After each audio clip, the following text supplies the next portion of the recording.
In this video, I want to talk about staying up to date with your FileMaker software, or maybe choosing not to stay up to date with your FileMaker software, and what that means for you. Now, first off, as a FileMaker developer, I have to generally stay up to date with FileMaker. We provide training on the FileMaker platform, and it's really hard for me to provide training on new features if I don't use it. So I really don't have a choice. I have to stay up to date with it.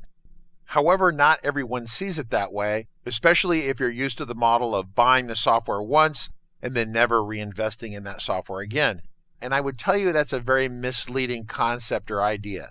Someday, if you buy or own a house or you buy or own a car, you understand that there's always a level of maintenance that needs to go into that house, into that vehicle. If you don't spend the money to maintain it, then the vehicle or house eventually becomes broke down, things in it don't work correctly, they're out of date, and that causes your property or item to lose value. Eventually to the point where the car or vehicle won't operate anymore, or maybe the house is uninhabitable because maybe you have rain leaking through the roof and it's causing things inside to rot or mold. So in life, anything that you buy or invest in a vast majority of cases, you're going to have to reinvest in that technology. Software is no different. If you build a FileMaker solution and say it costs you $5,000 or $10,000 or $50,000, whatever it is, to build that FileMaker solution, as a loose rule, you should expect to spend about 10% of that cost every year in maintenance.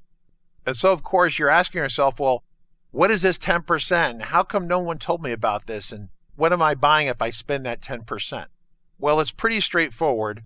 The idea is that if you build a FileMaker solution that supports your business, and assuming that your business never changes, let's assume that your business is static, you have a great process, it makes money, or it's very efficient, and your model never changes, then every year new computers come out that are Windows-based or Apple-based, etc. And of course, people wear out older computers, so they're going to buy new computers. And those new computers almost always come with updated software. And the FileMaker software has to be updated to run on it too. And so part of this is that you're going to, at some point, be forced to update to newer computers, newer operating systems, and your version of FileMaker has to be updated. So first off, you have to look at the cost of keeping up to date with FileMaker. That's one expense. Now, if you have a really big FileMaker system, that's probably a minor part of your overall expense. Some people pay $10,000, $20,000, $30,000, $50,000 to build out a FileMaker solution, and they spend maybe $800 or $1,500 on the FileMaker software every year. So really, the FileMaker licensed software is a smaller piece of the overall project. Now, if you haven't spent a lot of money building your FileMaker software, then you've probably invested a lot of time. So when I talk about money, if you want to convert that to time because you did it yourself and it was a volunteer effort, then you can convert that to time. However, in general, with most situations, there's a pretty big investment in building the solution, a much smaller investment in licensing the software. The second expense is that if you have a FileMaker solution that's working just great on a specific version of FileMaker and you need to update it, there's always going to be little edits to things that you need to do to make sure that it works great with the new version of FileMaker. From release to release, sometimes nothing is broke and it works great moving forward. In fact, that's mostly what happens. However, if you're using web publishing or you're connecting with APIs to talk to PayPal or you talk to Slack or you talk to text messaging or things like that, then those processes need to be tested and looked at as you update from one version of FileMaker to the next version of FileMaker.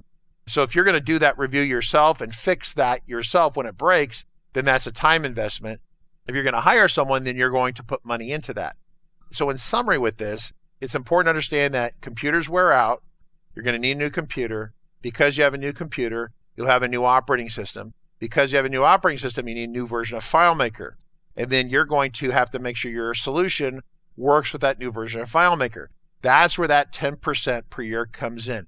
It's a loose number. It could be less than that. It could be more than that, depending upon the complexity of your FileMaker solution. So understand that as you build a solution, there has to be this continuous maintenance. Now, some of you have heard me refer to the concept as technical debt. And technical debt is when you should invest in some technology, but you kind of defer it. It's like a credit card where you keep running up the bill, but you're not paying off the balance back to the credit card company. so you're in debt. And the more that you spend on that credit card over time and you don't pay off, that debt on that credit card gets bigger and bigger, and it can become almost insurmountable. The other day, one of my kids was playing with a game that had long since kind of gone out of business and then was resuscitated because everyone was stuck at home because of this virus thing. And the online game is called Club Penguin. It's this kind of social environment for kids. It's supposed to be very kid safe. So if people say bad words or they're mean to you, you get banned out of the game. So it's for a bunch of 8, 9, 10-year-olds to socialize, and they have a little penguin and they do things with the penguin. Well, what's interesting about this game is I was watching it unfold and I suddenly realized it was a great analogy for the situation. When you build a FileMaker solution, you're very much like at the North Pole on the ice with a penguin. You're up to date, everything is great, everything's running well. What happens is that every year the temperatures change and part of the ice breaks off. And as it floats south through the Atlantic Ocean, it starts to melt. So if a new version of FileMaker comes out and you're on the ice, then it's going to be pretty easy for you to walk over to the latest, freshest ice and to upgrade your solution and stay there. It's the happy spot where everything works and you're up to date. However, if you really don't want to put the work into moving across the ice and you just kind of want to hang out with what you have, that's fine. Your piece of ice will kind of break off, version 17 or 18 or 19 or whatever version of FileMaker that you have, it's going to start floating south. So as it starts to float south, you're getting farther and farther away from really the North Pole where you want to be.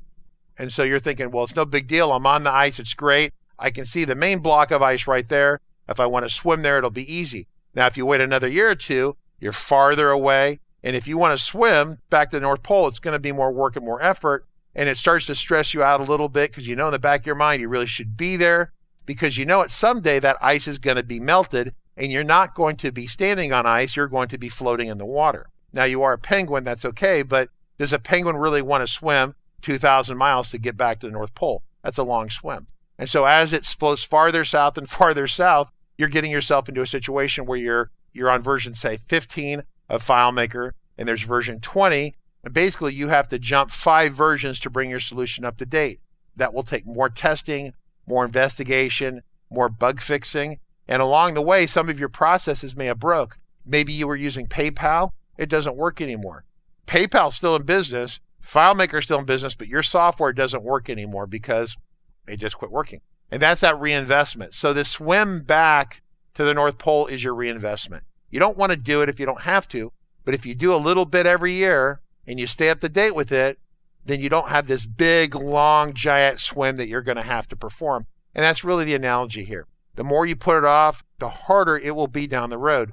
I received 3 calls in the last 6 months from 3 different people who were using FileMaker version 4 and 5, I believe. They wanted to hire me to help them move their penguin from FileMaker 4 and 5 up to FileMaker 19. And to be honest with you, we didn't have a boat that would go that far. It was so far. We told them that you had to kill the penguin and get a new penguin at the ice because we couldn't swim it that far. It was such a far way to go that it was better to just recreate it from scratch and build it all over again. So you lost your entire initial investment. You just rebuild it from scratch. And of course, they didn't like that, but I'm not the one who decided to defer the upgrade for more than 25 years. That's 25 years of floating south. And so you should be doing a little investment every year. Eventually, 5 or 6 years down the road, it's going to take a lot more effort, a lot more money. And if you wait a very long time, you just can't get there at all. What you have is a throwaway and it cannot be salvaged. So just keep that in mind. My recommendation is for customers to upgrade either every year or every other year. With some of our systems internally, we upgrade depending on the situation every 1 year or every 2 years. And so our servers upgrade every other year because that's a lot more work, but our FileMaker clients, we upgrade every year. And so just understand that that's a really solid position to be in, but I've determined that's kind of the sweet spot, at least for me, my comfort level. And so just think about it from your perspective, what you want to do on that. Try to minimize that technical debt, minimize that distance between where you're at and where you need to be. If you make little investments along the way, you'll be much happier.